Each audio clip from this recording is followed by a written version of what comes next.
ಪ್ರಥಮ ಬಾರಿಗೆ ನಾವು ಕರ್ನಾಟಕ ಪೊಲೀಸ್ ವತಿಯಿಂದ CID ವತಿಯಿಂದ ನಾವು ಈ ಒಂದು ಸೈಬರ್ ಕ್ರೈಮ್ ಏನು ನಡೀತಾ ಇದೆ ಅದರ ಬಗ್ಗೆ ಒಂದು ಸಮಿಟ್ ಅನ್ನು ಆರ್ಗನೈಸ್ ಮಾಡಿದ್ದು ಕಳೆದ ವರ್ಷ. ಈ ವರ್ಷ ಕೂಡ ಎರಡನೇ ಬಾರಿಗೆ ಮತ್ತು ಆರ್ಗನೈಸ್ ಮಾಡಿದ್ದೇವೆ ಇನ್ ಎ ಬಿಗರ್ ಕೆಪಾಸಿಟಿ.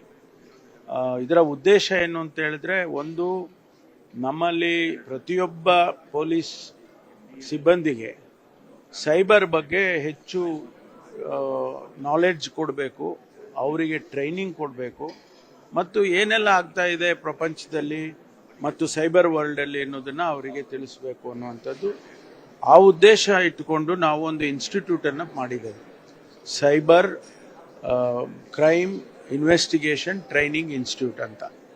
ಅದನ್ನಿಂದ ನಾವು ಎಲ್ಲರಿಗೂ ಕೂಡ ಟ್ರೈನಿಂಗ್ ಕೊಡ್ತಾ ಇದ್ದೇವೆ. ಈಗಾಗಲೇ ಸುಮಾರು 45,000 ಜನಕ್ಕೆ ಟ್ರೈನಿಂಗ್ ಕೊಟ್ಟಿದ್ದೇವೆ. ಇದರಲ್ಲಿ ಜಡ್ಜಸ್ ಇದ್ದಾರೆ, ಪ್ರಾಸಿಕ್ಯೂಟರ್ಸ್ ಇದ್ದಾರೆ, ನಮ್ಮ ಪೊಲೀಸ್ ಸಿಬ್ಬಂದಿ, ಪೊಲೀಸಿಗಾಗಲೇ ಒಂದು 20,000ಕ್ಕೂ ಹೆಚ್ಚು ಕೊಟ್ಟಿದ್ದೇವೆ.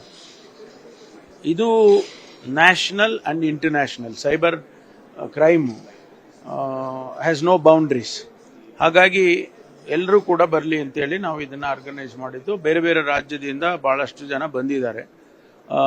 ಇದು ನಮಗೆ ರಾಜ್ಯದಲ್ಲಿ ಸೈಬರ್ ಕ್ರೈಮ್ ಜಾಸ್ತಿ ಆಗ್ತಾ ಇದೆ, ಪ್ರತಿನಿತ್ಯ ಸಂಖ್ಯೆ ಜಾಸ್ತಿ ಆಗ್ತಾ ಇದೆ.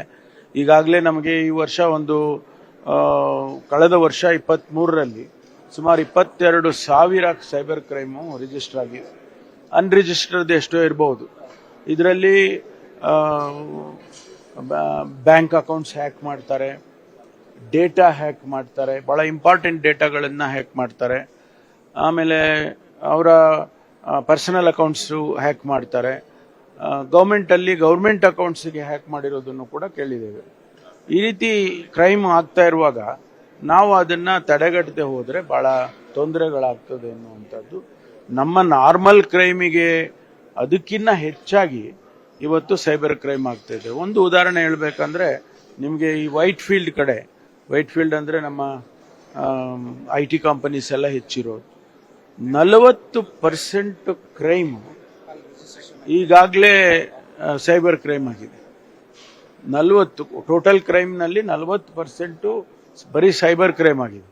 ಬೆಂಗಳೂರು ಸಿಟಿಯಲ್ಲಿ 30%ಗೆ ಬಂದ್ಬಿಟ್ಟಿದೆ. ಈಗ ಅದು ಇನ್ನೂ ಹೆಚ್ಚಾಗಬಹುದು ಅಂತ. ಅದಕ್ಕೆ ಈ ಸಂದರ್ಭದಲ್ಲೇ ನಾವು ಅದನ್ನು ನಿಪ್ಪಿಟ್ಟಿಂದ ಬಡ್ ಅಂತೀವಲ್ಲ, ಹಾಗೆ ಶುರುನಲ್ಲೇ ನಾವು ಇದಕ್ಕೆ ಹೆಚ್ಚು ಫೋಕಸ್ ಮಾಡಬೇಕು ಅಂತ ಹೇಳಿ ಮಾಡ್ತಿದ್ದೇವೆ.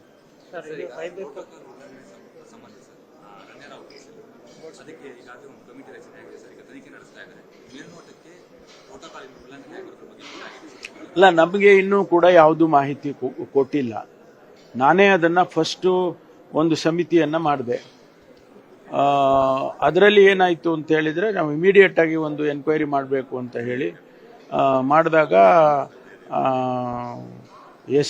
ಒಬ್ಬ SP CIDಯಿಂದ ಇನ್ಚಾರ್ಜ್ ಮಾಡಿ CIDಯಿಂದ ಮಾಡಿದ್ರು. ಆಮೇಲೆ ನಮಗೆ ರಿಯಲೈಸ್ ಮಾಡಿಕೊಂಡು DGP ಅವರು ಇನ್ವಾಲ್ವ್ ಆಗಿದ್ದಾರೆ ಅನ್ನೋದು ಶಂಕೆ ಇದೆ ಅಂತ ಹೇಳುವಾಗ, ಒಬ್ಬ SP DGPಗೆ ಇನ್ವೆಸ್ಟಿಗೇಟ್ ಮಾಡೋಕ್ಕೆ ಬರೋದಿಲ್ಲ ಅಂತೇಳಿ DGP ಇದನ್ನು IPS ಆಫೀಸರ್ ಅವರು DPRಗೆ ಬರ್ತಾರೆ, IAS ಆ್ಯಂಡ್ IPS ಆಫೀಸರ್ಸ್. ಅದಕ್ಕೆ DPRನವರು ನಾವು ಇಶ್ಯೂ ಮಾಡ್ತೀವಿ, ನಿಮ್ಮದು ವಿತ್ಡ್ರಾ ಮಾಡಿ ಅಂತ ಹೇಳಿದ್ರು. ನಾವು ವಿತ್ಡ್ರಾ ಮಾಡಿದ್ವಿ. ಸೊ ಈಗ DPRನವರು ಮಾಡ್ತಾ ಇದ್ದಾರೆ. ನಮಗಿನ್ನೂ ಯಾವುದನ್ನೇ ವರದಿಯನ್ನು ಕೊಟ್ಟಿಲ್ಲ. ಜೊತೆಗೆ ಕೊಡ್ತಾರೆ, ಅದು ಇಮಿಡಿಯೇಟಾಗಿ ಕೊಡೋಕೆ ಹೇಳಿದ್ವಿ, ಕೊಡ್ತಾರೆ. ಜೊತೆಗೆ ಈಗಾಗಲೇ DRIನವರು, CBIನವರು ಅವರೆಲ್ಲರೂ ಕೂಡ ಇನ್ವೆಸ್ಟಿಗೇಷನ್ ಈ ಕೇಸ್ನ ಮಾಡ್ತಿದ್ದಾರೆ. ಅವರು ನಮಗೆ ಯಾವುದೇ ವರದಿಯನ್ನು ಅಥವಾ ಇನಿಷಿಯಲ್ ಒಂದು ಇನ್ಫಾರ್ಮೇಷನ್ ಕೂಡ ನಮ್ಮ ಸರ್ಕಾರಕ್ಕಾಗಲಿ ಅಥವಾ DGಗಾಗಲಿ ಕೊಟ್ಟಿಲ್ಲ. ಅದರಿಂದ ಅದು ಇನ್ವೆಸ್ಟಿಗೇಷನ್ ಮುಗಿಯೋವರೆಗೂ ನಾವೇನು ಹೇಳಕ್ಕೆ ಬರೋದಿಲ್ಲ.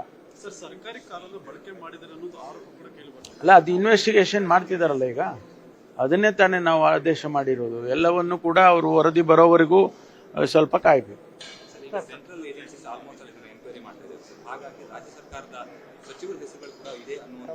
ಏನು ಗೊತ್ತಿಲ್ಲ ಅಲ್ಲ ರೀ, ಯಾರು ಆರೋಪ ಮಾಡಿರೋದು?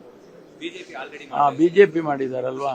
ಸರಿ, ಈಗ ಅವರು ವರದಿ ಬರಲಿ, ವರದಿ ಬಂದಾಗ ಗೊತ್ತಾಗ್ತದೆ.